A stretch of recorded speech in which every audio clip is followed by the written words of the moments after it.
Bueno, muchas gracias por invitarme. Para mí es un honor estar aquí, que me invite al instituto, estar en Casa de Burrell. O sea, eso es un doble honor. Estoy muy contento. Voy a intentar no aburriros demasiado. No sé muy bien de qué tenía que hablar porque la intermediaria ha sido mi prima, con el padre Gustavo. Entonces, yo voy un poco a daros la chapa y cuando vea que ya hay un número importante de gente aburrida, que se está durmiendo o que ya pues empieza a moverse, a coger el móvil y tal, pues yo ya me callo y vamos a, que no sé si luego hay comida, tiempo libre o lo que sea, pues ya nos lo pasamos bien. Entonces, bueno, voy a contaros un poco la chapa de mi vida, ¿vale? Entonces contaré un poco pues mi vida desde que nací hasta hoy y luego pues me voy a ir parando pues en algunos momentos concretos de la vida, ¿no? Entonces, como decía el padre, pues nací en Barcelona, en una familia católica.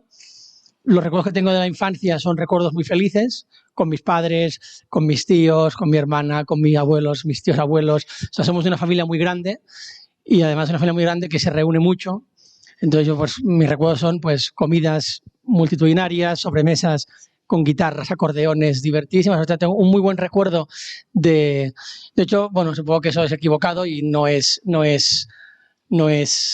que sea herético, pero tampoco es fiel a lo que debe ser, ¿no? Pero yo me imagino el cielo un poco así, ¿no? Como una sobremesa pues eterna, pues con toda mi familia, acordeones, guitarras, ¿no? Y sin acabar nunca, ¿no? Bueno, pues yo tuve una infancia, pues eso, ¿no? Pues muy feliz, pero luego ya, pues muy pronto, eso se me empezó un poco ya a truncar. Nunca he sido muy inteligente, lo podéis comprobar porque ya os he dicho que no tengo ninguna carrera, he intentado empezarlas, pero no he conseguido terminarlas, pero siempre he sido espabilado, ¿no? Me he sabido un poco pues buscar la vida y un poco pues poco cabroncete, ¿no? O sea, un poco ahí pues un poco pillo, ¿no? Y entonces, claro, eso tiene cosas buenas, pero también tiene cosas malas. Entonces siempre he sido como muy contestatario, siempre me ha costado y me sigue costando aceptar la autoridad. O sea, siempre me he rebelado bastante pues contra la jerarquía y entonces pues en cada momento de mi vida pues el que era la autoridad pues a mí me generaba pues un rechazo, ¿no? Que no está bien, no es una cosa buena eso, ¿no? Y entonces, claro, pues cuando tú eres pequeño, ¿no? Y tienes 10 años, 11 años, 12 años, pues esa autoridad son tus padres, ¿no? Y entonces, pues si se suma que tú eres un poco pillo, que la autoridad pues te genera un rechazo, bueno, pues es un mix, ¿no? De cosas, pues que a mí me hace ya, pues yo con 13 años pierdo la inocencia y entonces, bueno, pues mis padres que me dicen, pues que lo bueno es esto y el mundo que me dice, bueno, pues que pruebe a ir con chicas, que pruebe a salir, que pruebe a tal, que pruebe a cual, ¿no? Y entonces, bueno, pues con tal de hacer lo contrario a lo que mis padres me han dicho, yo con 13 años empiezo a experimentar, ¿no? Yo recuerdo con 13 años me fui de casa, vivo en Barcelona, me fui por las calles de Barcelona con 13 años, estuve pues viviendo pues en casas de amigos que me acogían o de amigas o en portales que encontraba abiertos, hasta que mis padres ya me mandaron. Yo no tenía el móvil prohibido, tenía 13 años, pero tenía móvil de escondidas. Y mis padres sabían el número del móvil de escondidas. Y entonces me llegó un mensaje, ¿no? De vuelves a casa o vendrá la policía a buscarte. Y claro, yo la pillo, pero estaba cajado, digo, vendrá la policía y tal. Entonces ya con 13 años yo, pues vale. Y entonces me volví a casa, ¿no? Y entonces yo recuerdo que mi vida era pues eso, ¿no? Era un odio a mis padres, pero además un odio que duró y se alargó muchísimos años, ¿no? Ir probando todo lo que el mundo me decía que si yo probaba sería feliz, ¿no? Y entonces, claro, yo lo probaba y veía que no y pensaba, es que a lo mejor lo he probado poco, ¿no? Y entonces, claro, empiezas con 13 años, con 18, pues ya te has enfangado hasta aquí, ¿no? Luego con 15 o 16 años volví otra vez a irme de casa, entonces ahí ya me fui a un bosque y ya no hubo mensaje. Lo que pasó es que cuando llegué a casa la cerradura estaba cambiada. Y entonces dije así, pues adiós. Y entonces me fui a casa de mis abuelos y luego ya volvieron a poner la cerradura que tocaba.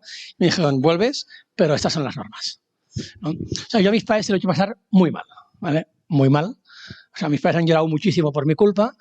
Pero bueno, también entiendo, o sea, no lo justifico, pero digo, entiendo también pues que eso a ellos, pues supongo que también será camino para ellos para tener el cielo ganado. O sea, no digo que haya que buscar eso y hacerles la vida imposible a los padres, pero creo que eso a ellos, pues el Señor se lo va a recompensar, ¿no? Porque han sufrido mucho.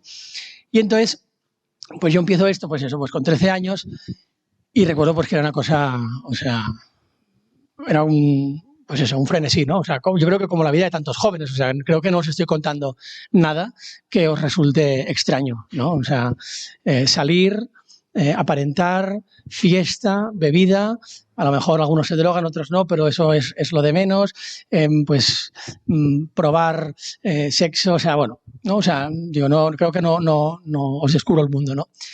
Y entonces, bueno, pues van pasando los años, No, yo me alejo completamente de la iglesia, tengo un odio feroz a mis padres, y entonces, mira, mi vida pues es eso, ¿no? O sea, de hecho tengo recuerdos, claro, yo siempre estaba o bebido o fumado, y tengo recuerdos de algún día que salía un viernes, que iba no sé dónde, y ese día, por lo que fuera, pues tenía una noche sana, ¿no? Y no bebía nada, y volví a casa pues sin haber hecho el mal, y recuerdo tumbarme en la cama y que todo me daba vueltas, ¿no? O sea, era como mi cuerpo sabía que era llegar a casa después de fiesta y era haber bebido, haber algo y todo tenía que darte vueltas, pero a pesar de no haberlo hecho, ¿no? Pues era como ya la inercia, ¿no?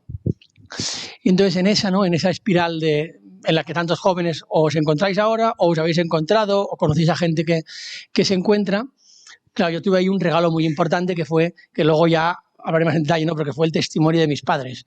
O sea, yo recuerdo a mis padres sufrir mucho, pero mis padres sufrían no porque me fuera mal en el colegio con las notas, eso les daba completamente igual, bueno, les importaba lo justo, no porque, o sea, lo único que les preocupaba a mis padres era que su hijo perdiera la fe, ¿no? Entonces yo he vivido pues todas las cosas mal que he hecho y que lo único que hacía sufrir a mis padres era que nuestro hijo pierde la fe, ¿no?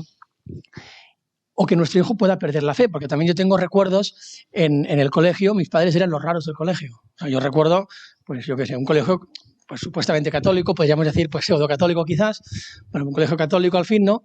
Pues bueno, pues había cosas que a mis padres no les gustaban y cosas que pensaban que podían ser pues perjudiciales para la fe de sus hijos.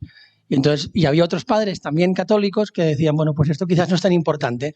Y al final mis padres eran los únicos que levantaban la voz y decían, oye, esto quizás no habría que hacerlo, mi hijo a esto pues no va a ir. O sea, una serie de cosas, ¿no? Que a ellos pues les dejaban como los raros. A nosotros, bueno, pues la verdad es que me da igual cómo nos dejaran, porque creo que también es bueno educar a los hijos sin la necesidad de que sean iguales que todo el mundo y sin que sean los raros y sobre todo qué tal. O sea, creo que está bien también que haya una diferencia, ¿no? Pero bueno, lo decía esto porque a mí o sea, lo que más bien me hizo para luego volver a la iglesia fue este testimonio. O sea, ver cómo mis padres no solo era de palabra, sino era vivido. Es decir, el centro de la vida familiar era Cristo. O sea, porque a tu hijo le puedes dar y le tienes que dar muchas chapas. Cuando seáis padres, pues les tendréis que dar muchas charlas a vuestros hijos, pero lo que les va a educar es lo que vean en casa. Y yo he vivido siempre, y no solo con mis padres, lo he vivido con mis tíos abuelos, con mis abuelos. Yo os decía, tengo una familia muy extensa y la suerte de que es una familia católica que para mí es ejemplar, con todos sus pecados y todas sus miserias y todas sus debilidades. Y entonces, pues ver cómo, de hecho, ¿no? Pues Cristo era el centro de la vida familiar, ¿no? Y entonces eso era lo que configuraba, pues, dónde te vas de vacaciones o dónde no te vas porque no hay una iglesia o hay un sacerdote que es un desastre, pues aquí no vamos, o dónde, pues el fin de semana, ¿qué plan haces el fin de semana? O qué viaje haces o dejas de hacer, ¿no? Y entonces esto, que no se habla, pero se ve, luego yo creo que te queda como impregnado, ¿no? Y entonces pues habrá un día que os tendréis que casar, si no estáis casados ya, y habrá que escoger un viaje de novios y a lo mejor pues escogéis el viaje de novios en función de un sitio en el que podáis ir a misa. Y entonces ahí veréis que el ejemplo de vuestros padres ha calado en vosotros, porque eso va a ser un motivo para decidir un sitio, porque si a lo mejor si en Bali no se puede ir a una iglesia, pues aunque sean 2 semanas, pues y sea porque me he casado, pues no voy a Bali, ¿no? Y entonces, bueno, yo tengo esta infancia que me dura pues hasta los 18, 19 años y yo recuerdo, cuando os aburráis me lo decís, ¿eh? Y levantáis la mano, vais levantando las manos, lo que sea, y yo voy más rápido para acabar antes, ¿vale? Que veo caras de gente que se está durmiendo. Entonces, y si alguien se duerme también, si queréis, os despierto, ¿vale? O sea, puedo levantar la voz para que se despierte, lo que sea. Bueno, pues yo recuerdo, no sé si sois aquí de Cataluña, pero en Cataluña hay una cosa en bachillerato que es el treball de recerca, que es un trabajo que se hace en bachillerato, que es una especie de TFG, pero en bachillerato, en el colegio, que es como un compendio. Y entonces yo estaba en bachillerato y me tocaba hacer ese trabajo.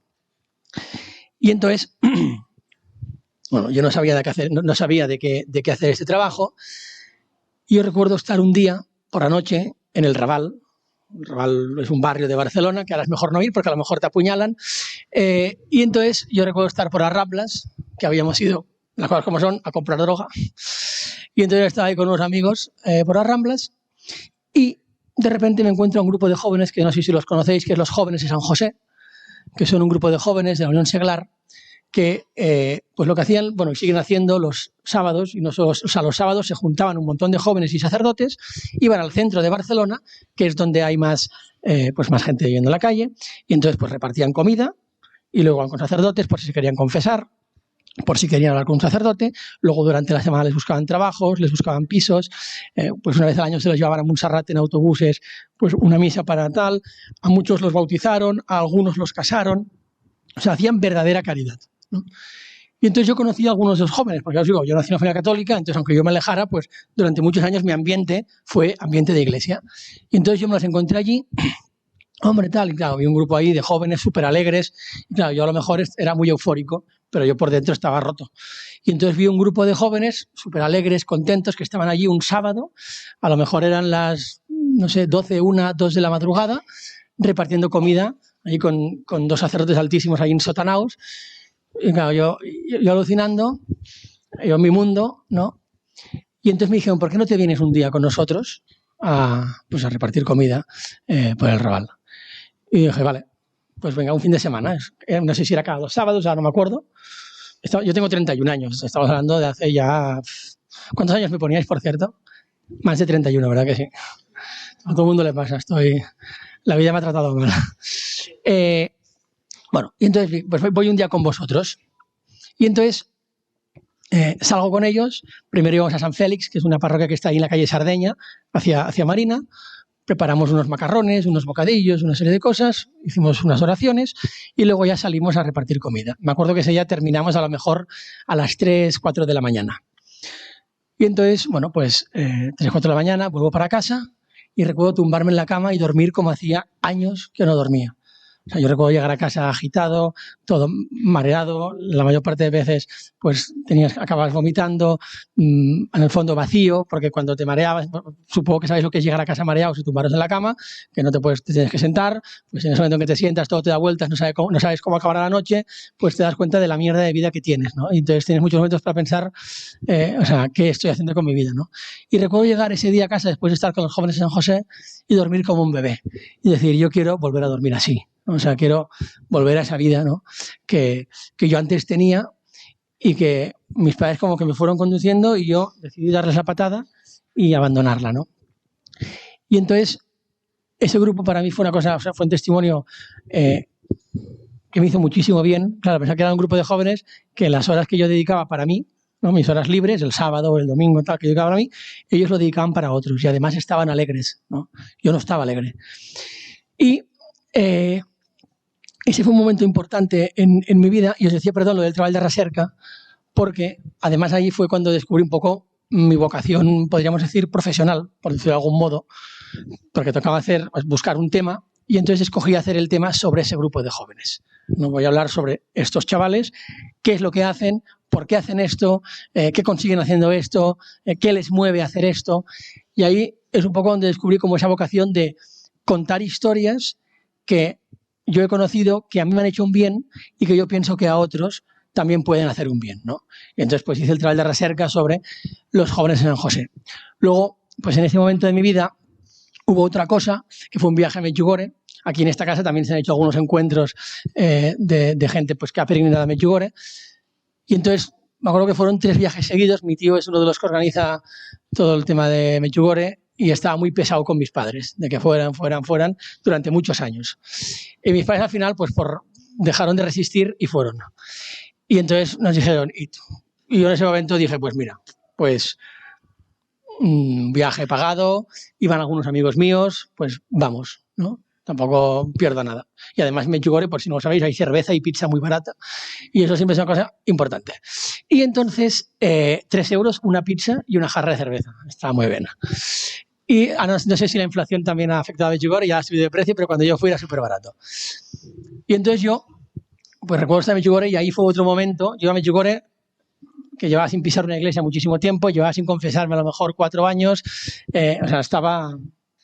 sea, nunca me ha sido una cosa ajena. Es decir, yo nunca he sido un ateo teórico. O sea, yo creo que como la mayor parte de gente, soy un ateo práctico, ¿no? O sea, bueno, vivía como si Dios no existiera, pero nunca llegué a pensar que Dios no existía. Dije, no sé, me da igual, ¿no? Bueno, en el fondo no me daba igual. Y, por ejemplo, pues en Medjugorje hubo varios momentos, ¿no? Pero yo recuerdo uno de llevar mucho tiempo sin pisar una iglesia y estar allí en una de las misas que había en el santuario y de repente se leyó el Evangelio y mientras... no, a ver cómo fue, no recuerdo en qué momento fue, es que yo tengo muy mala memoria. No sé si fue en el Evangelio o durante la homilía, no recuerdo, pero yo estaba con los amigos y de repente, algo en mi corazón, me levanté como un robot y me fui a confesar. Yo no me había planteado, pues mira, me voy a confesar porque creo que me tocaría, tal. De repente nació en mi corazón un deseo de necesito confesarme. Pero algo que ni siquiera había pensado, como que el Señor vino de fuera a rescatarme y entró en mi corazón. Supongo que yo le había dado algo de permiso, no lo sé, pero fue una cosa como, bueno, tuve como esa necesidad de, después de 4 o 5 años, me levanté y fui. Me dijeron, ¿dónde vas? Yo a confesarme. Y se quedaron como, este tío, ¿qué le ha pasado? Bueno, entonces ahí en Medjugorje hubo fue otro momento importante en mi vida. Todo fue muy, muy seguido. Y luego un sacerdote que en unos campamentos que yo iba en la Sierra de Gredos, unos campamentos muy, ¿cómo se dice esto? Con mucha disciplina. Y entonces un sacerdote pues muy, muy cañero que fue para mí pues como un padre. Y estuvo pues un verano que me metió mucha caña, mucha caña. De hecho, era el verano antes de que fuéramos la primera vez a Medjugorje, que fue un sacerdote que después, con el tiempo, estuvo con mi madre pues enviándose muchas cartas, ¿no? Porque claro, mi madre lo pasó muy mal. Entonces estuvo con mi madre mandándose muchas cartas, ¿no? Y hablando pues, bueno, ¿no? Pues intentando consolar, ¿no? Pues el corazón de la madre herida que ve pues todo el daño que su hijo se está haciendo, ¿no? Y entonces... bueno, pues un poco esa fue mi adolescencia temprana, porque empezó con 13 años, ¿no? También recuerdo que mis padres llegaron a plantearse mandarme a un reformatorio, luego al final, por suerte, no lo hicieron, y me mandaron al norte de Santander a construir un monasterio para los del Hogar de la Madre, no sé si los conocéis, que en ese momento el prior era el padre Juan. Bueno, pues fui ahí a ayudarles a las presillas a construir un monasterio y me fui con ellos. Bueno, pues eso, ¿no? Una infancia pues complicada, ¿no? Y entonces en todas estas, ¿vale? Os decía lo del trabajo de recerca en bachillerato con el grupo de jóvenes de San José y luego ya empiezo la universidad, ¿no? Entonces yo allí empezó un camino de conversión que no es así, que es así, pero que la idea es pues que cada vez la caída sea más bajita, ¿no? Y es un camino diario, ¿no? Es un camino diario. Y entonces empiezo la carrera de periodismo. Y no sé si alguien de aquí ha hecho periodismo o lo está haciendo. No, mejor. Entonces empiezo la carrera de periodismo, que es una carrera muy fácil. Tan fácil que yo me acuerdo que no... iba a clase porque era una privada, porque saqué tan mala nota en la selectividad que no pude ir a la pública y mi abuelo, el cielo esté, pues me hizo el favor de ayudarme a pagar la universidad privada. Entonces fui a la privada, entonces tenía que ir a clase, pero no tomaba apuntes y además hacía lo mismo cada año durante los 4 años que fui, que era... pues la semana antes del examen empezabas a pedir apuntes a la gente. Entonces yo conseguía los apuntes de la asignatura que tengo mañana de examen. Y entonces el día anterior me ponía a estudiar el examen final. Pero os lo digo también para que veáis lo fácil que es la carrera, ¿eh? Y entonces me tomaba un café, pues no sé, me hacía medio litro, 3/4 de litro de café. Antes no sé, había una hermana por ahí que me ofreció café. Y yo, no, porque si me tomo un café se me colapsa el corazón a mí, ¿vale? Porque soy nervioso y tal, entonces empecé a dar unos sudores y entonces me tomaba medio litro de café para intentar estar toda la noche despierto estudiando. Y entonces, claro, ¿qué pasaba? Bueno, primero estaba en el sofá de casa de mis padres, me daba un blancazo, me mareaba, porque si te tomas mucho café es como si no has fumado nunca y te fumas un cigarro, ¿no? Pues que te puede dar ahí un blancazo. Bueno, pues me daba un blancazo tal y ya cuando un poco me rehacía, pues ya me ponía a estudiar. Y entonces, claro, te ponían a estudiar las 10 páginas de apuntes y a cabo de 1 hora habías estudiado, pero te quedaban 7 horas de noche. Entonces, claro, ¿qué haces en 7 horas de noche que no puedes dormir, que estás así, como una moto? Y entonces yo tengo el recuerdo, muy vivido además, de estar en el salón de mis padres, que no es grande, dando vueltas, ¿no? Como un hámster en una jaula, ¿no? Pensando. Pero claro, en ese momento todavía, había móviles, pero no es lo de ahora. Ahora, aparte de que ahora estamos todos enganchados y estamos todos enfermos por culpa del teléfono móvil, que es otro tema para otro día o para otra charla, que además da mucho que sí y que va a hacer muchísimo daño, eran teléfonos más sencillos. Entonces, claro, pues ¿qué hacías? Pues mirar la pared, mirar el techo y que pasaran las horas. Y entonces, ahí, dándole vueltas, dije, hice el trabajo de recerca sobre los jóvenes de San José. Ahora lo que podría hacer es irme a la calle a hablar con la gente a la que ellos ayudan para que me cuenten pues sus vidas, sus testimonios, pues qué les ha pasado, cómo, pues yo qué sé, pues cómo se sienten, lo que sea. Y entonces hice eso. Cuando acabaron exámenes, cogí una libreta, cogí un boli y me fui a caminar por las calles del Raval de Barcelona. Os cuento esto porque os estoy contando mi vida, ¿eh? Si alguien tiene una pregunta y le interesa más otra cosa, que me lo diga, ¿eh? Y entonces me fui por las calles del Raval con una libreta y un boli a hablar con la gente. ¿No? A decirle, oye, pues hablar con los protagonistas de las historias. ¿No? Y entonces, bueno, pues hice un librito, que el título da igual, porque tiene palabras malsonantes, en el que recogí pues historias de esa gente, ¿no? Bueno, pues la vida continúa. Y entonces en segundo de carrera vuelven otra vez exámenes finales, misma historia, no os la repito, el café, el estudio, las noches en vela. Y entonces digo, oye, y si ahora, porque claro, con lo que ellos me habían explicado, yo había profundizado muy poco. Porque claro, la mayor parte de cosas que te cuentan son trola, ¿vale? O sea, casi todo es trola. Entonces, ¿y si me voy a vivir con ellos, vivo con ellos, ¿no? Y veo un poco más, ¿no? O sea, ¿cuál es esa realidad? Y entonces cuando terminé exámenes, fue la primera vez en mi vida que me fui de casa con el consentimiento de mis padres, ¿no? Me había ido 2 veces, pues esa tercera, mis padres me dieron permiso y entonces me fui a vivir al Raval, ¿vale? Ahora no me iría porque me apuñalarían, pero cuando fui, que fue en 2013, hace 10 años, pues todavía, pues seguía siendo un barrio degradado, pero todavía no era el Bronx, ¿no? Y entonces me fui al Raval partiendo de 2 limitaciones como muy claras, ¿no? O sea, yo sabía, claro, yo nunca iba a poder sentir la soledad como ellos la sentían. O sea, yo tenía amigos, tenía familia, tenía gente en casa esperando y luego yo nunca iba a poder sentir el abandono como ellos lo sentían, porque yo sabía que cuando yo quería yo volvía a mi casa. Un día, una semana, un mes, ellos no saben si nunca van a poder volver a su casa, ¿no?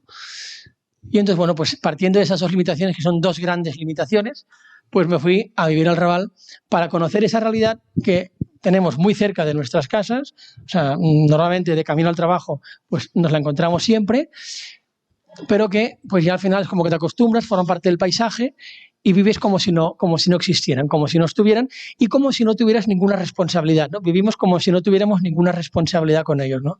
Yo lo que tengo es mío y me lo he ganado y no tengo por qué compartirlo, ¿no? Y compartirlo no es que sea un acto de caridad, es que es un acto de justicia, ¿no? O sea, compartir lo que, bueno, igual, esto el padre lo explicaría mejor. En cualquier caso. Entonces, bueno, me fui a la calle. Entonces, aquí podría detenerme un poco y daros un poco la turra, pero no lo haré. Os voy a contar algunas cosas que yo creo que las 2 cosas más importantes que aprendí en la calle, ¿no? O sea, que vi. Que creo que también pueden enseñarnos algo a nosotros, ¿no? O sea, una cosa es, la calle funciona con unas normas. Bueno, no hay normas, ¿no? Completamente diferentes a las nuestras, es un mundo, cuando entras lo descubres, ¿no? Entonces yo recuerdo que al principio me escandalizaba mucho, ¿no? Porque, y perdón porque voy a decir cosas que son, pero bueno, es la realidad, ¿no? Pues yo qué sé, pues te llegaba uno y te decía que acaban de echarle de la biblioteca por masturbarse viendo pornografía en la biblioteca. Entonces tú decías, este tío está loco. Este tío está loco. O te llegaba otro que la noche anterior pues había ido por la calle, había visto un grupo de gente que salía de fiesta y se había masturbado en un árbol, tal. O sea, te lo cuentan allí porque es tu grupo de amigos y dice amigos, o sea, un grupo de amigos de gente del Raval, ¿no? Y pues pasábamos las tardes juntos charlando. O te encuentras a uno un lunes a las 8 de la mañana bebiendo y a borracho. Piensas, jolín, menudo desgraciado, ¿no? Que está un lunes a las 8 de la mañana bebiendo, borracho, ¿no? Bueno, pues como muchas cosas así, ¿no? Que dices, pero claro, luego piensas y dices, o sea, ¿qué tan diferente es este tío de mí? ¿No? O sea, tan diferentes somos. Entonces al final te das cuenta que simplemente es una cuestión de haber normalizado. O sea, nosotros, bueno, pues tenemos una serie de normas, ¿no? Por las que vivimos, ¿no? En la vida que no es la vida de calle y hemos normalizado emborracharnos un viernes por la tarde, emborracharnos todos los viernes por la tarde, todos los sábados por la noche. Y hemos normalizado pues, que tú vas a la discoteca y si pillas, pillas. Y ahora tonteo aquí, ya tonteo. O sea, hemos normalizado una serie de cosas que no nos escandalizan.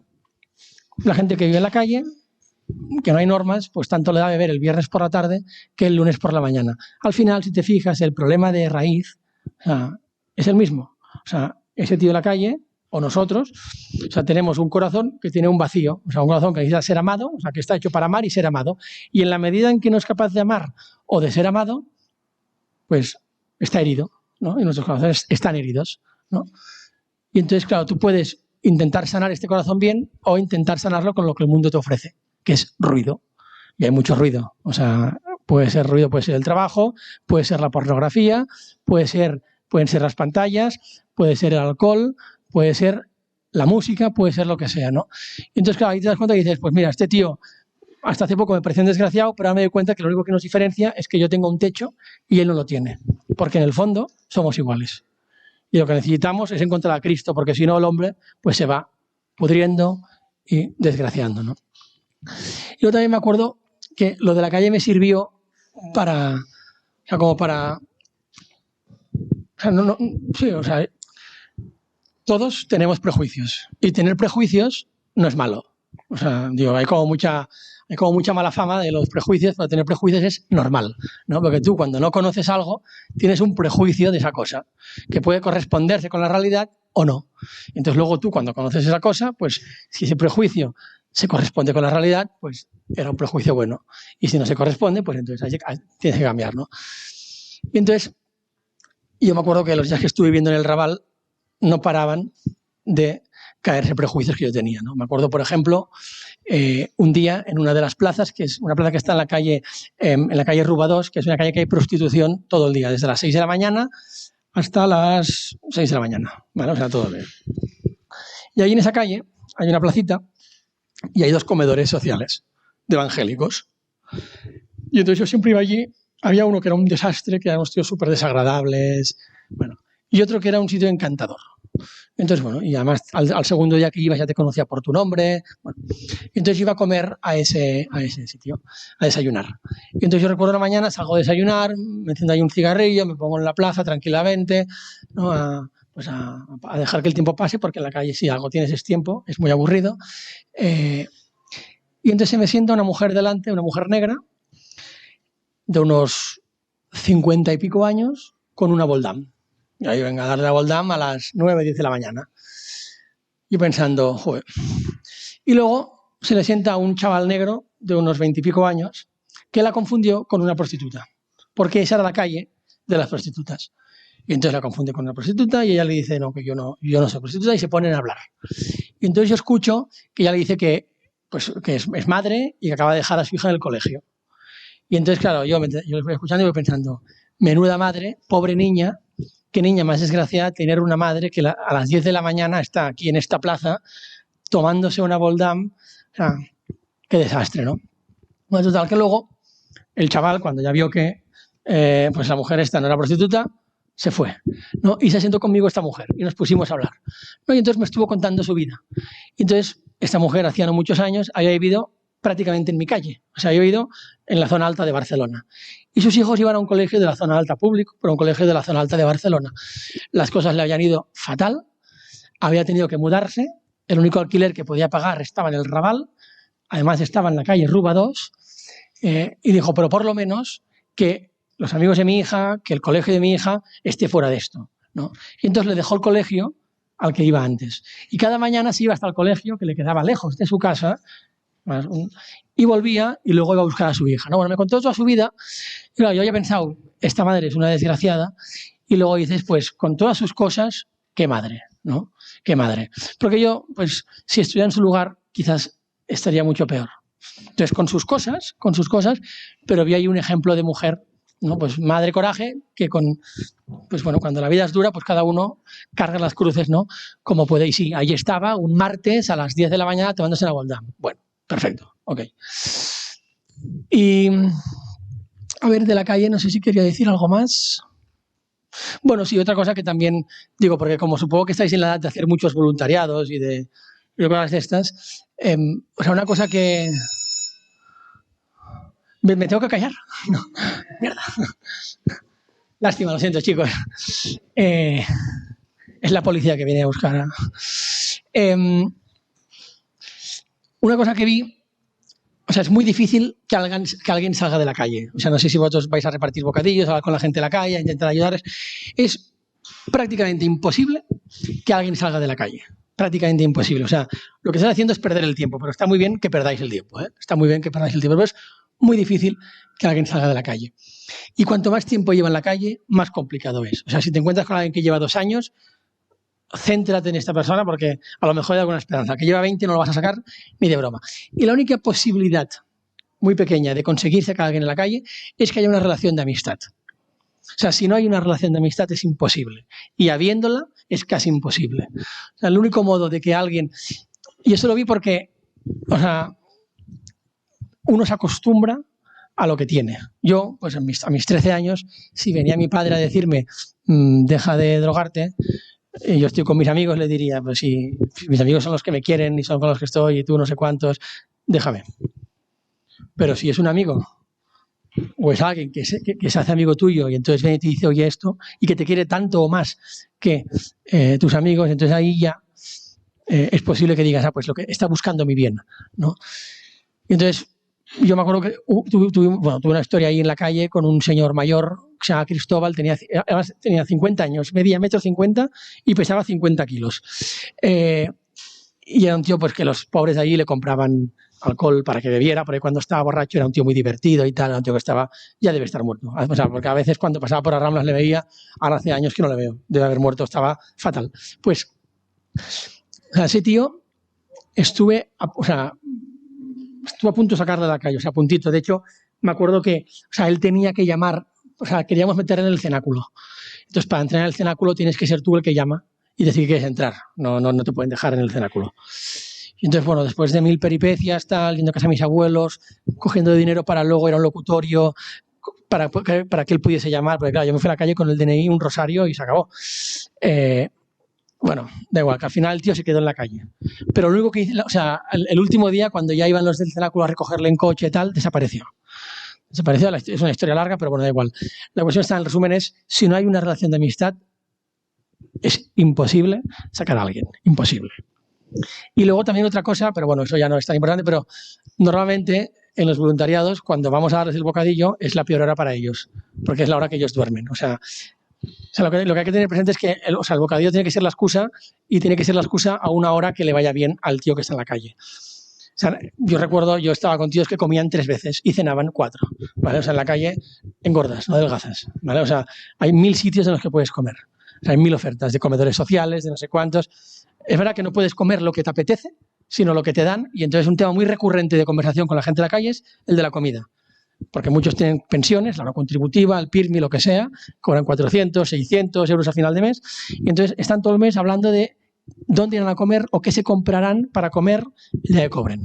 ¿Vale? No porque pasen hambre, sino porque es como si tú llegas a tu casa y no puedes escoger lo que vas a cenar. Tú llegas, a lo mejor los padres no, pero nosotros llegamos a casa más o menos y podemos escoger lo que queremos cenar. ¿Vale? Entonces, bueno, pues eso.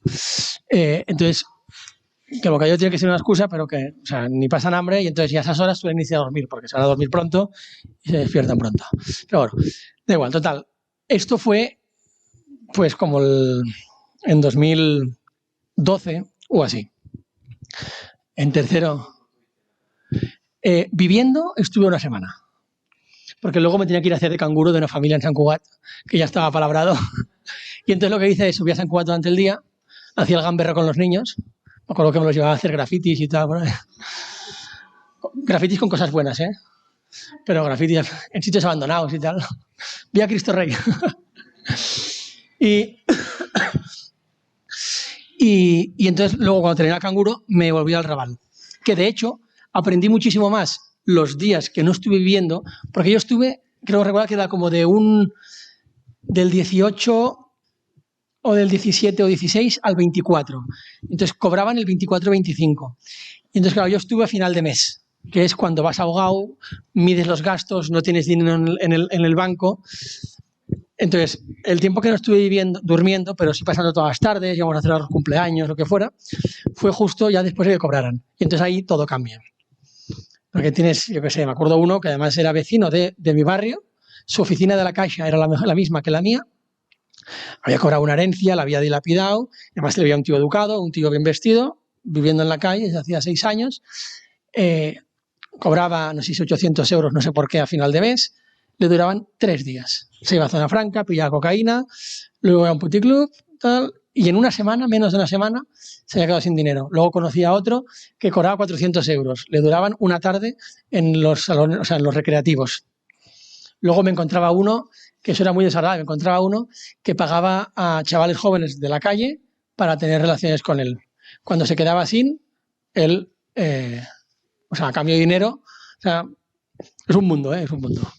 Pero claro, a partir de esa semana habían cobrado y su vida cambió. O sea, cambia porque tiene dinero y durante un tiempo, ¿no? Pues ahí sale como lo peor, ¿no? Y entonces esto fue en 2012 y ya me acuerdo ya por esa época que de todo eso, si queréis, hay libros que no lo digo porque me gane dinero, porque las editoriales no te pagan nada, pero podéis comprarlos si os apetece profundizar en la historia. Luego ya le diré al padre si queréis que os pase la referencia. Y luego, yo recuerdo que eso fue como en 2013, que es cuando empieza como el boom de los cristianos perseguidos. Es como cuando se empieza a hablar de cristianos perseguidos. A ver, digo boom, que boom quiere decir que los pocos digitales católicos que hay empezaron a hablar de persecución, porque antes de 2013 ni siquiera los diarios digitales católicos, o sea, Infocatólica, Religión en Libertad, ¿no? De hecho, amigas mías de AIN, bueno, que ahora ya no están, pero que estaban en AIN Barcelona, cuando nosotros nos fuimos a Irak, me decían que ya hace, pues yo qué sé, en 2010 se iban a un colegio y decirle al colegio, oye, ¿podemos venir a hablar de la persecución de los cristianos en Pakistán? Y el colegio, el sacerdote de la parroquia les decía, pero qué persecución si eso ya no existe. O sea, que hasta hace no demasiado, o sea, incluso en la propia iglesia no había conciencia de que había persecución, no a uno ni a dos, sino hablamos de cientos de miles, ¿no? O sea, de muchos cristianos. Bueno, total, que en 2013 o así es cuando empiezo a leer noticias en medios digitales católicos, que la mayoría no leemos ni los católicos, de noticias de cristianos perseguidos, pues en Irak, sobre todo Irak y Siria, ¿vale? Más Siria. Y entonces yo me acuerdo que la primera reacción que yo tengo a esto es de escepticismo, ¿no? O sea, mi abuelo vivió la guerra en el 36 y mi abuelo sufrió la persecución. Y la familia, mi familia, que era lo que os decía, mis abuelos, una familia de 12 hermanos, conocida y de fe, pues sufrió la persecución, tuvieron 1000 registros en su casa. O sea, mi abuelo me había contado lo que era la persecución y que él conocía amigos suyos que los habían matado. Gracias a Dios, de mi familia no murió nadie. Entonces, sí, mi abuelo me había contado que habían sido perseguidos, pero a mí eso me quedaba muy lejos. Siempre me ha costado mucho como creerlo, o sea, me ha costado mucho imaginarme cómo puede ser que alguien sea capaz de matar a otra persona por esta razón. Y luego que yo pensaba, bueno, pues esto pasó, evidentemente que pasó, pero es imposible que pase ahora, ¿no? Porque, claro, yo me veo a mí y dices, coño, nosotros nos avergonzamos, o sea, la gente se ríe de Cristo, la gente se ríe de la Iglesia, se burla de todo lo sagrado y muchas veces somos los propios católicos los que nos avergonzamos de decir que somos católicos. Entonces, este es el panorama. ¿Cómo puede ser que haya gente dispuesta a morir por Cristo en otro punto del planeta? Entonces, mi primera reacción ante esas noticias, que cada vez eran más, es no creo que sea verdad. A lo mejor hay algún caso, y en esos medios digitales católicos, pues para hacer un bien, lo que han hecho es inventar un poquito, ¿no? Pues yo pensaba, pues yo si tuviese un diario digital católico, te llega una noticia de una señora que a lo mejor la han insultado por ser cristiana, tú le pones un poquito de nata, lo pones bonito y el tío de España que lo lea, coño, pues eso le va a hacer un bien espiritual, ¿no? Y yo pensaba un poco que era eso. Entonces, bueno, pues ahí está, pero... Y entonces de repente gente importante empieza a hablar de cristianos perseguidos. Entonces ves que presidentes de algunos gobiernos, poquísimos, empiezan a hablar de que hay un genocidio. Ves que el Papa habla de cristianos perseguidos. Y entonces dices, coño, eso es verdad, ¿no? Y entonces, claro, dices, gente importante hablando de esto, no sale en la prensa, ¿no? Que ese también era un motivo para pensar que era mentira, ¿no? Porque aún pensaba, ¿no? Que si no salían los grandes medios es que, pues no, a lo mejor no es verdad, ¿no? Pues no tiene nada que ver, ¿no? Y entonces cuando descubro que es verdad, pues eso es como una patada, ¿no? Decir, oye, yo estoy aquí pues tan tranquilo, que me permite incluso el lujo de avergonzarme de Cristo, ¿no? Que eso es pues no haber descubierto el regalo que es el Señor, ¿no? Porque avergonzarse de Cristo es no haber conocido a Cristo. Y dices, y ahí hay gente que no es que esté dispuesta a pasar vergüenza por Cristo, sino que se está jugando todo aquello en lo que yo pongo mi felicidad, mi comodidad, mi tranquilidad, ¿no? Una buena casa, un buen trabajo, un buen sueldo, unos ahorros, que los hijos vayan a un buen colegio.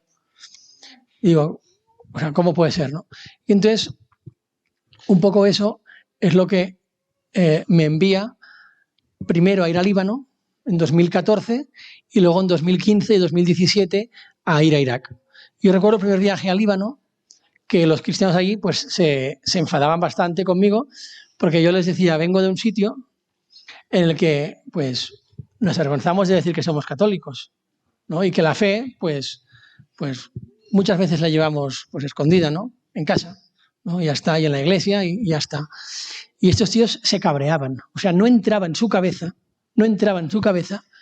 que hubiera alguien que pudiera avergonzarse de Cristo. O sea, no entraba en su cabeza. Igual que no entra en nuestra cabeza, pues yo qué sé, pues que un padre pueda matar a su hijo, ¿no? O que un hermano pues pueda acuchillar a otro hermano suyo por la noche, no entra en nuestra cabeza, ¿no? Es una salvajada. No entraba en la cabeza de esos cristianos y les enfadaba que hubiera gente que se avergonzara de Cristo. Unos tíos que lo habían perdido todo por Cristo y que te seguían diciendo que el mayor regalo que habían recibido en su vida era la fe y era Cristo, ¿no? O sea, la razón por la que habían sido perseguidos. Entonces esto... Y además me acuerdo que también se enfadaban, porque claro, yo al principio les preguntaba mucho porque yo no entendía cómo era eso de la persecución. Porque sí, ahora o sea, hablamos así en categorías, pero luego esto cuando lo aterrizas, o sea, cómo se da esa persecución, ¿no? O sea, en qué momento empieza esa persecución y de qué manera, ¿no? Bueno, y me acuerdo también, cuando me tenía que callar, me lo decís, ¿eh? Porque yo no sé a qué hora queréis comer. No sé si hoy Pep nos hará un arroz de los suyos. Entonces comeremos mal. Bueno, pues... y además me acuerdo que yo al principio iba... O sea, en Líbano saqué un libro con todo de testimonios de los cristianos y luego en Irak sacamos 2 documentales. Y yo me acuerdo que iba allí con la idea de, oye, pobres cristianos de Irak, pobrecitos, vamos a ir nosotros, vamos a montar aquí algo, fuimos con mi hermana, una prima mía, con Blanca, fuimos un grupito, vamos a ayudarles en algo, vamos a hacer un documental, vamos a hacer que su historia se conozca y vamos a ayudarles, ¿no? Pobres.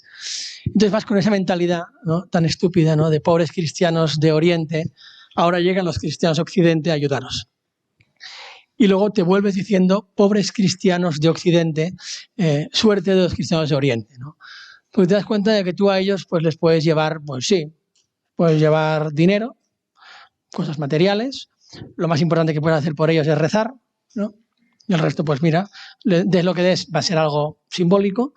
Ellos por nosotros hacen lo más importante que vais a aprender en estas jornadas de formación, que os van a poder enseñar vuestros padres, que aprenderéis en la iglesia, que aprenderéis en el colegio, y es que vale la pena morir por Cristo.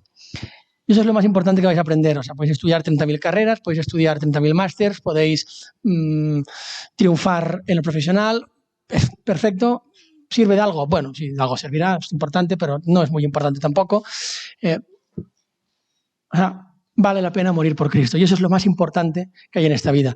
Y uno puede morir por Cristo de una vez, como el Señor se lo pide a esos cristianos, ¿no? Que es pues con todo lo que tienen, que es con toda la sangre que hay en su cuerpo, ¿no? Y directos al cielo. Y uno puede morir por Cristo gota a gota, que es lo que el Señor nos pide a nosotros, por ahora, ¿no? Que puede parecer mucho más fácil, ¿no? Porque a mí nadie me pone una espada y me dice, ¿crees en Dios? Y si dices que no, te la clava.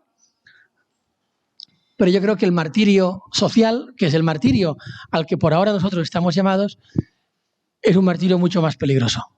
Porque uno se fija en los países en los que hay persecución cruenta, como Irak, China, Siria, Uzbekistán, Pakistán, me da igual, no, la lista es muy larga, y uno descubre que la fe crece y la fe está viva. Y tú te vas a esos países y lo que te esperarías encontrar es gente diciendo, pues el Señor me ha abandonado, estoy cabreado con el Señor porque han matado a mi hijo y además he visto cómo lo mataban y han secuestrado a mi hija. Y lo que te encuentras es gente enamorada del Señor, gente que te dice que cada mañana solo puede dar gracias a Dios, y te encuentras niños que ya están creciendo así porque sus padres cada día les dicen los 1000 motivos que tienen para dar gracias a Dios. Unos padres que han visto cómo sus hijos se quedaban sin educación por culpa de la persecución, sin casa, sin amigos, ¿no? Y sin embargo, uno ve que en los sitios donde la persecución es social, la fe, poco a poco, se va apagando, ¿no? Se va apagando y desaparece, ¿no? Entonces, no pensemos que lo que el Señor nos pide a nosotros es más fácil, ¿no? Y demos gracias, ¿no? Porque, pues mira, es más fácil que lo que hay en Irak, ¿no? Porque yo creo que hay que estar muy alerta y hay que rezar mucho para seguir el ejemplo de esos cristianos, ¿sí? Es decir, sí. Y luego al final también hay un tema y es, no sé, claro, no sé si teológicamente aquí hay errores, pero bueno, luego siempre cuando yo me vaya o ya mismo el padre me puede corregir sin problema. Al final, o sea, la fe es confianza. Entonces uno descubre al Señor, o sea, uno confía cuando se abandona y se ve rescatado, ¿no?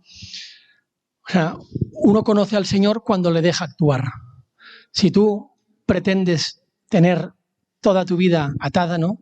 Pues voy a estudiar esto, voy a hacer esto otro, los lunes y los jueves voy al gimnasio, el domingo me lo reservo para ir a misa, eso sí es muy importante, el domingo ir a misa, tal, no sé cuántos, bueno. O sea, tú configuras tu vida a tu manera, ¿no? Tus planes, ¿no? Y Dios no entra. Bueno, si quieres entra, pero esta es mi vida, ¿no, Señor? Entonces, cuando tú no te abandonas, es muy difícil que tú conozcas al Señor, ¿no? O sea, es muy difícil que veas, o sea, cuando Abraham se abandonó, o sea, Abraham bajó la mano para matar a su hijo. Y cuando ya estaba a punto de matarlo, el ángel le cogió el brazo. Es así, ¿no? No me equivoco. Pero hubo que confiar. Se abandonó y vio al Señor.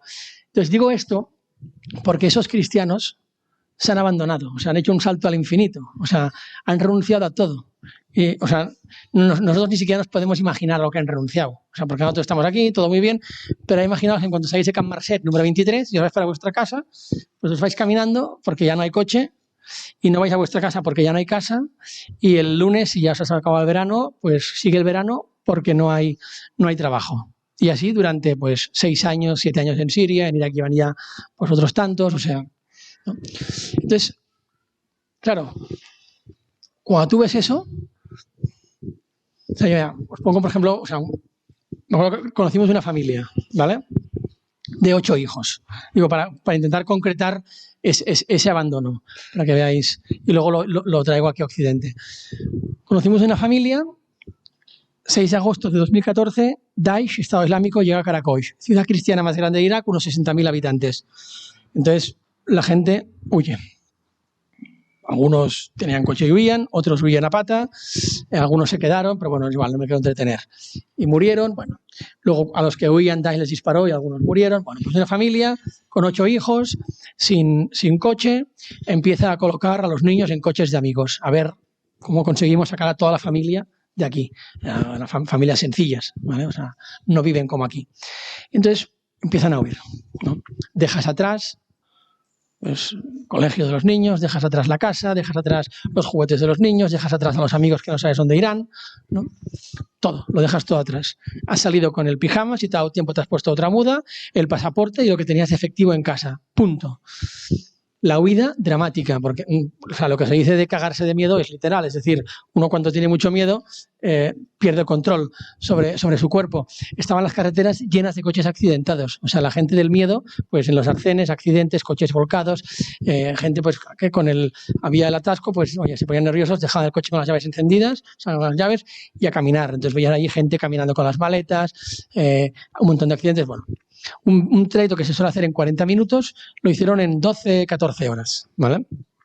Y algunas personas, pues personas de 80 años, que luego al llegar, pues enfermaban y murieron, bueno, pues familia de 8 hijos, ¿vale? Matrimonio, llegan a Erbil, que es una ciudad del Kurdistán iraquí, que está dentro de Irak, a un barrio cristiano que se llama Ankawa, que tiene capacidad para 60.000 personas, pero que de la noche a la mañana llegan pues 100.000 personas, más. Y entonces, pues no hay sitio y se van a la calle. La calle, pues la calle. O sea, mitad de Matapera, mitad de Sabadell o de Tarrasa o de lo que sea.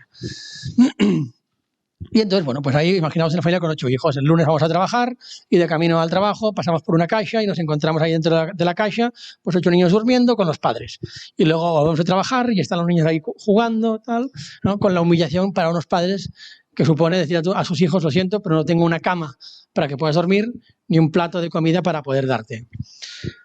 Y pasan las semanas y durmiendo allí, era una caixa, eran en porches a 50 grados, estamos en verano, 50 grados del desierto, que no es lo mismo que 50 grados de Barcelona.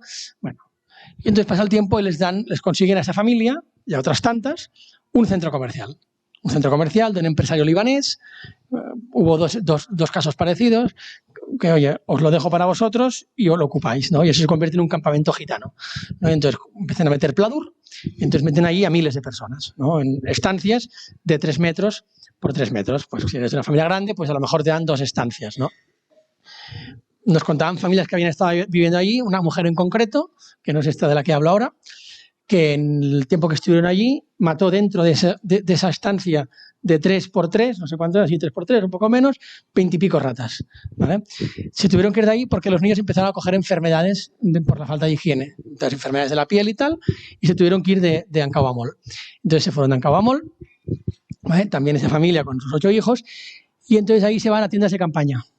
Las tiendas de campaña, he visto fotografías de cuando llovía, invierno, ¿vale? Pues el barro en la puerta de la tienda te llegaba pues a la altura de media pierna. Os podéis imaginar la de mierda que habría dentro de esas tiendas, ¿no? Y entonces pues pasa el tiempo, llega el invierno, llega el frío, o sea... Y entonces consiguen, esa familia con 8 hijos que tenía sus 2 tiendas de campaña, que no hay higiene, no hay intimidad, no hay nada, consigue un contenedor de mercancías, que es lo típico que veis en las películas, que están los puertos de mercancías, ¿no? Que es así. Y entonces les dan un contenedor de mercancías que son 20 y pico metros cuadrados para que estén allí con sus 8 hijos y que se espabilen, ¿no? Y entonces llegan allí a Marelía, que es la parroquia, o sea, en el patio de esa parroquia pusieron varios contenedores, que es donde está el padre Douglas, que es donde fuimos nosotros ahí a ayudar, bueno, mi hermana y mi prima fueron ahí a ayudar. Y entonces, no sé si buscándolo o no, la verdad es que me importa muy poco, ese matrimonio la mujer se queda embarazada del 9º hijo. Entonces esa mujer, pues evidentemente, había dicho que sí al Señor, había renunciado a todo, lo había perdido a todo, y vuelve a decir que sí al Señor. Y nace una fantástica niña, maravillosa, a la que nunca le ha faltado de nada, su 9ª hija, allí en Marelía, ¿no? Y pasa el tiempo, y en 2015 llega un grupo de desgraciados que veníamos de Barcelona, picamos a la puerta de su casa, nos abre la puerta de su casa, y ella, que no tenía absolutamente nada, o sea, que vivía en la mendicidad, con 9 niños, 20 metros cuadrados, la ropa te la dan, la comida te la dan, o sea, todo es un desastre, nos trata como si fuéramos reyes, a nosotros que nos sobra todo lo que tenemos, nos invita a comer, comemos, tenemos una sobremesa súper agradable, y después de la sobremesa nos cuenta este infierno que yo os he explicado, que nosotros seguramente no viviremos, que no sé qué pasaría si viviéramos, pero que lo más fuerte es que ni siquiera somos capaces de imaginar, porque cuando uno se para y empieza a imaginar lo que es eso, el corazón se le hace así, ¿no? Y nos cuenta todo este infierno y acaba diciendo: nunca nos hemos sentido abandonados por Dios. Y claro, lleva una hora contándote lo que tú humanamente dices: el Señor te ha abandonado. O sea, vives peor que las ratas que corren por Barcelona. Vives peor que las ratas que yo tengo en mi ciudad. Y me está diciendo que el Señor nunca te ha abandonado, ¿no? Y esa es la gran verdad que nos llevamos de Irak. O sea, que la vida de esa gente, la alegría de esa gente, yo recuerdo estar detrás de cámaras, a veces llorando, a veces no, pero siempre envidiando la alegría y la paz de tíos que dices, pues si son unos desgraciados, o sea, son lo peor del mundo, o sea, no tienen nada, tienen hijos secuestrados, hijos muertos, viven en la mendicidad. O sea, ¿cómo puede ser que yo, que se supone que lo tenga todo, esté envidiando esa alegría y esa paz? Y entonces, la respuesta a eso, ¿cómo puede ser que yo esté envidiando esa alegría y esa paz? Es esa frase de esa mujer que se fue repitiendo en tantas otras familias, que es: nunca nos hemos sentido abandonados por Dios. O sea, descubres que ahí está Cristo. Es decir, que no es que digas, no, es que la fe, bueno, como consuelo psicológico va muy bien, ¿no? Porque cuando uno tiene problemas, pues se aferra a la fe y entonces todo es más llevadero. No. O sea, estos cuentos de autoayuda, ¿no? De cómo ser feliz en 3 pasos, que algunos dicen, pues bueno, cómo ser feliz con la fe, o cómo ser feliz con 3 pasos, ¿no? Pues actitud positiva, mira las cosas de no sé qué. Todo esto, a los 6 meses, se acaba. O sea, a los 6 meses descubres que tu felicidad no está en un libro sobre cómo ser feliz en 3 pasos o la receta de la felicidad. No está en eso. Esa gente no lleva así 6 meses, lleva así 6 años. Y después de 6 años te cuentan ese infierno que sigue, porque no se ha acabado, y te dicen: nunca nos hemos sentido abandonados por Dios. Y entonces cuando descubres realmente que el Señor nunca les ha abandonado. Porque si el Señor los hubiera abandonado, es imposible. O sea, no hay una respuesta humana a la alegría y a la paz que en esa situación esa gente vive, si no es Dios. Entonces, esa es la gran verdad que escuchas, ¿no? El Señor nunca nos ha abandonado. Y entonces piensas, joder, pues si a ellos no les ha abandonado, imagínate a nosotros. El problema está que nosotros vivimos, pues eso, como si Dios no existiera, ¿no? De espaldas a Dios. Entonces, no le vemos, porque es lo que decía antes, para uno ver a Dios, tiene que confiar. Y para confiar hay que saltar, ¿no? Entonces, tú saltas y te cogen. Entonces, pero hay que, o sea, es como el niño pequeño, ¿no? Que le dices, venga, va, tírate y yo te cogeré, ¿no? Y entonces, claro, si el niño nunca se tira, no sabe si puede confiar en su padre. Entonces, en cuanto se tira y ve que el padre le recoge, entonces ahí sabe que puede confiar con el padre. Entonces, esos cristianos han hecho un salto al infinito, porque no saben lo que hay después del salto que han hecho.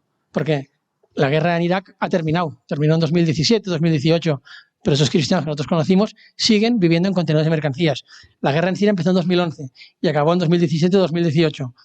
Esos cristianos siguen viviendo pues, en tiendas de campaña, en contenedores de mercancías. O sea, la guerra ha terminado, pero su infierno continuará mucho tiempo. O sea, ese salto al vacío que hicieron, pues no sabes hasta dónde llega.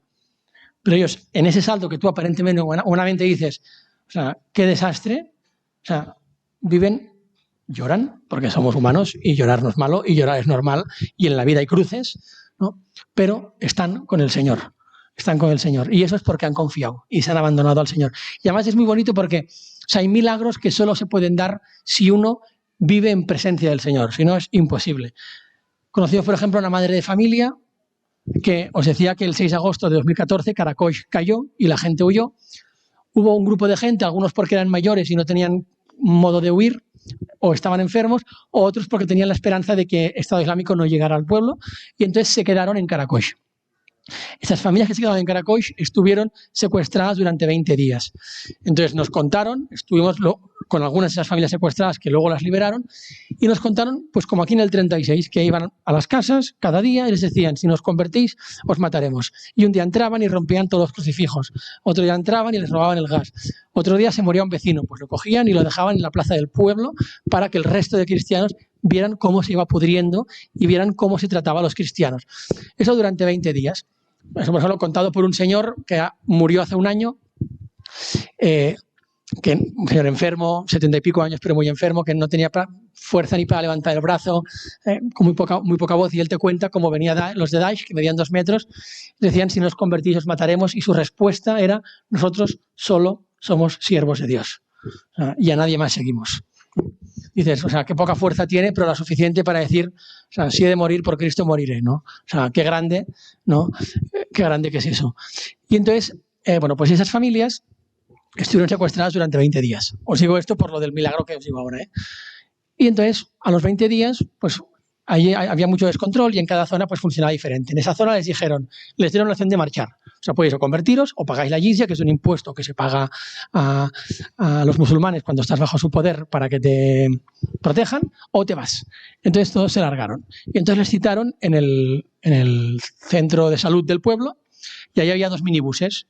Y entonces en cada minibús subieron 33 personas. Entonces los cristianos iban con sus maletas porque se habían quedado en casa, habían tenido tiempo.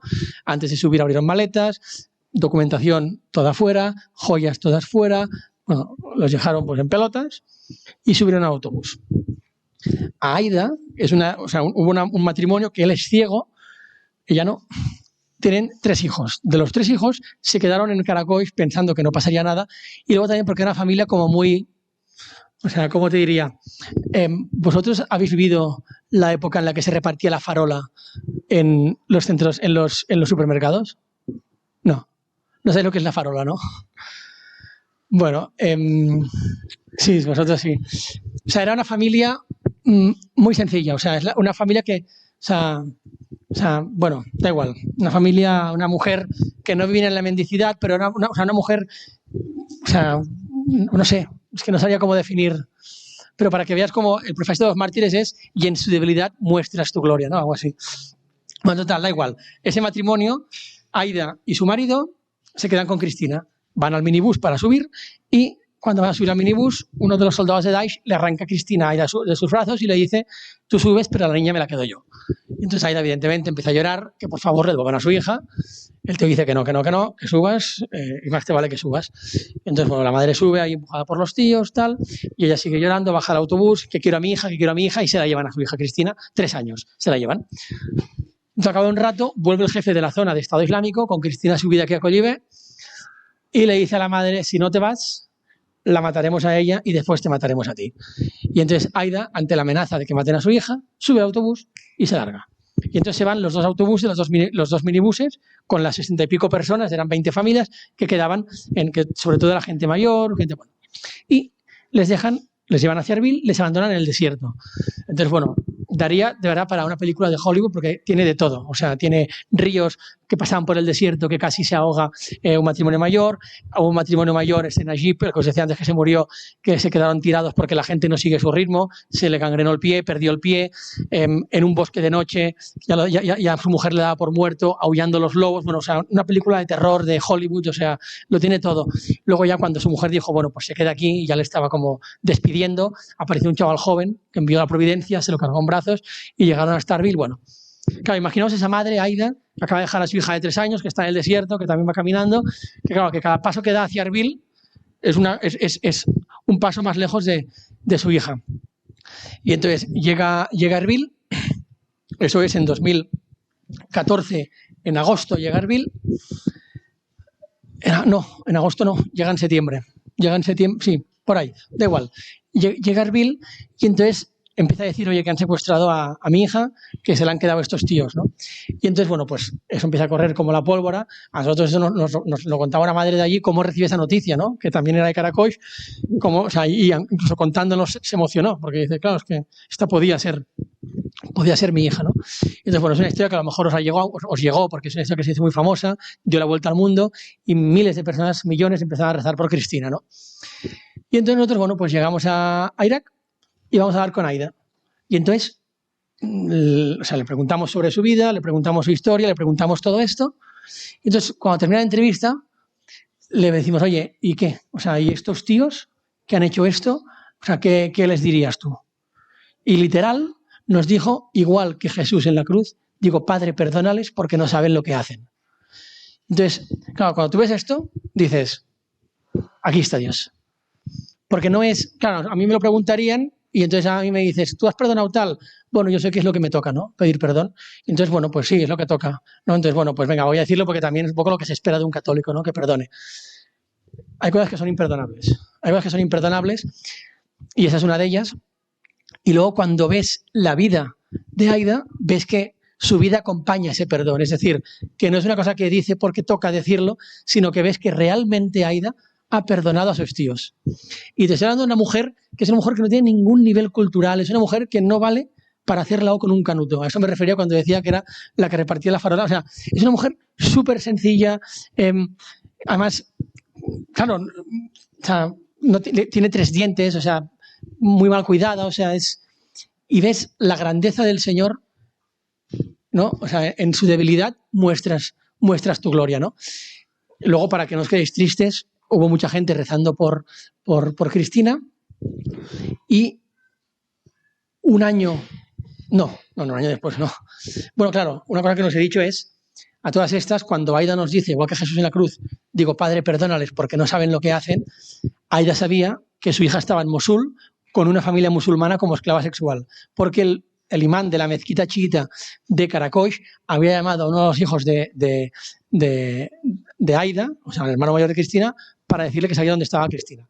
Total, Cristina está con 3 años, o sea, con 3 años secuestrada, 2 años y pico.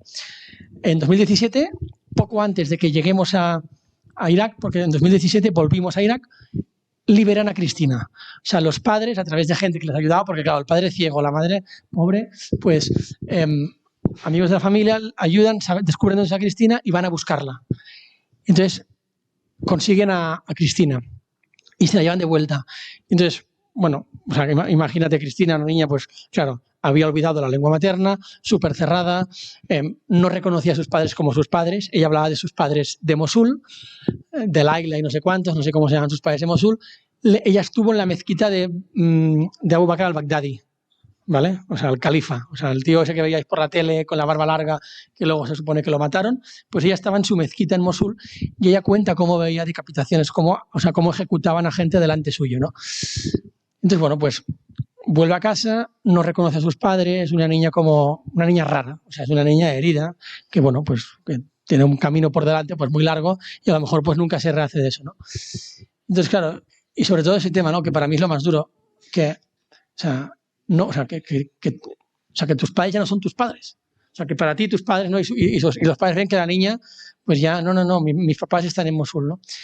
Y entonces, con todo esto y sabiendo todo lo que tengo que ver y vivir, bueno, nos juntamos otra vez con Aida, conocemos a Cristina y hablamos con Aida y le volvemos a preguntar lo mismo. Oye, y ahora que tú sabes todo esto, ¿estos tíos qué? Y nos vuelve a decir lo mismo. Padre, perdónales porque no saben lo que hacen. Entonces, claro, cuando tú ves esto dices, pues mira, tú, o sea, o aquí está el Señor o no, o sea, o nada tiene sentido, ¿no? O sea, no. Y entonces, claro, como esto, continuo, ¿no? O sea, yo recuerdo, por ejemplo, un matrimonio, estamos en tiempo, pues digo esto y me callo ya. Genial, porque ya tengo hambre. Un matrimonio que ella era ingeniero industrial, él era veterinario, vivían en Caracoy, familia adinerada, 2 hijas, que a lo mejor a una la conocéis porque se hizo muy famosa, porque era una niña que se llamaba Mariam, que era un vídeo que corría por internet, que ella decía que perdonaba Estado Islámico y cantaba una canción a la Virgen. Bueno, fue un vídeo que se hizo muy famoso, una niña de 5 años, una cosa muy, muy espectacular, porque es una niña que habla de un modo que es una niña que el Espíritu Santo la asiste, porque una niña de 5 años no puede hablar así. O sea, hablaba de un modo, una cosa muy, muy, muy peculiar, muy peculiar. Y entonces, claro, imagínate, ingeniero industrial, veterinario, vida solucionada, y te pasa esto, te quedas sin casa, te quedas sin todo, y pasas de vivir en una casa de las buenas de Caracoy a vivir en un contenedor de mercancías donde nosotros te encontramos, después de haber pasado por acciones de campaña y de haber pasado por el centro comercial con las ratas, que la mujer que mataba las ratas era esa que os estoy diciendo ahora, ¿vale? Que se llama Alice, y su marido Walid. Bueno, pues nos cuentan también todo su infierno y tal, y nos dice el tío que, o sea, que él da gracias a Dios porque él antes vivía muy relajadamente, ¿no? Que es como, por lo menos yo, vivo.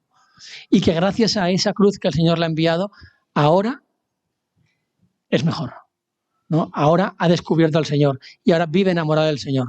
O sea, él bendice esa cruz que el Señor le ha enviado. Y además no solo te lo dice de palabra, sino que se pasa el día, o sea, que eso también es una cosa que es bonito, porque cuando, o sea, uno habla de lo que tiene en el corazón, ¿no? Entonces, hay familias en las que a lo mejor nunca se habla de cosas del Señor. Y es bueno que en la mesa se hable de cosas del Señor.